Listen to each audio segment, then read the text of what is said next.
Debut Patrick Kluivert sebagai pelatih timnas Indonesia berakhir tragis. Indonesia takluk 1-5 dari Australia dalam laga lanjutan grup C putaran ketiga kualifikasi Piala Dunia 2026 zona Asia. Dalam laga yang digelar di Sydney Football Stadium itu, timnas Indonesia kemasukan gol oleh Martin Boyle, Nishan Velupillai, 2 gol Jackson Irvine, dan Lewis Miller. Sedangkan 1 gol balasan timnas Indonesia lahir berkat sepakan kaki kiri sang pemain debutan, yaitu Ole Romeni. Sepanjang berkiprah di kualifikasi Piala Dunia 2026, inilah pertama kali timnas Indonesia menelan 5 gol dalam sebuah pertandingan. Sebelumnya, timnas Indonesia menelan 4 gol kala takluk 0-4 dari Jepang pada November 2024 silam. Ini jadi catatan buruk sekaligus dosa besar yang dilakukan Patrick Kluivert dalam laga debutnya. Skema 3 back yang dipilih oleh sang pelatih serta permainan garis tinggi tampaknya menjadi bumerang bagi timnas Indonesia sendiri. Kendati demikian, Patrick Kluivert tampaknya punya alasan tersendiri. Pelatih asal Belanda itu pun menjelaskan alasan kenapa dirinya memainkan format 3 back. Saya pikir 3 pemain belakang bisa lebih bagus. Alasan saya melakukan pilihan ini karena di sisi kiri Calvin dan Jay bermain bagus. Lebih lanjut, Kluivert juga mengungkit penalti gagal yang dilakukan oleh Kevin Dix. Menurutnya, jika itu menjadi gol, jalannya pertandingan akan berbeda. Jika penalti itu bisa dieksekusi dengan baik, itu akan menjadi pertandingan yang berbeda, ucap Patrick Kluivert. Selepas pertandingan, Kevin Dix sendiri mengaku sangat kecewa dengan kekalahan kontra Australia. Ayah satu anak ini pun mengaku sudah memberikan segalanya untuk meraih kemenangan. Sepak bola penuh dengan pasang surut, dan malam ini adalah salah satu momen sulit itu. Kami sudah memberikan segalanya, tetapi itu belum cukup, tulis Kevin Dix di akun Instagram pribadinya. Pemain yang berkarir di FC Copenhagen itu juga menjelaskan bahwa ia dan rekan-rekannya di timnas Indonesia butuh dukungan dari supporter untuk laga selanjutnya. Sementara itu, Patrick Kluivert juga turut menyoroti sejumlah kesalahan dari anak asuhnya saat menangani situasi bola mati. Pasalnya, 3 dari 5 gol Australia bermula dari situasi tendangan penjuru. Wasit memberikan penalti untuk Australia pada babak pertama setelah Nathan Choyon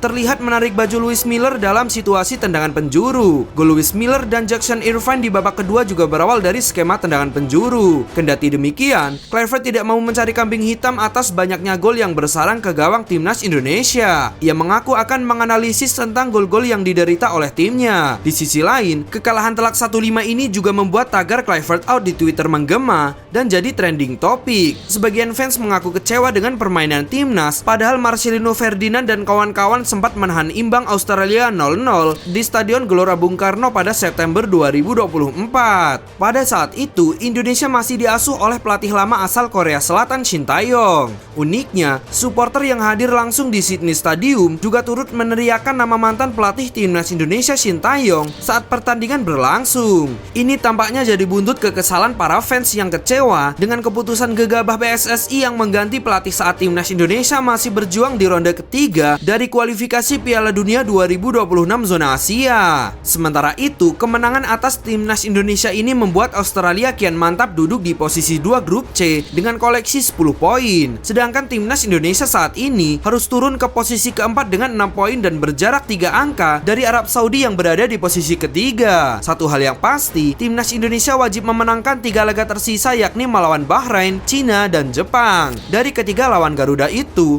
Jepang jelas menjadi lawan tersulit. Namun dengan memperoleh 2 kemenangan dari 3 laga tersebut, setidaknya timnas Indonesia memiliki peluang besar untuk mengamankan posisi keempat di klasmen grup C.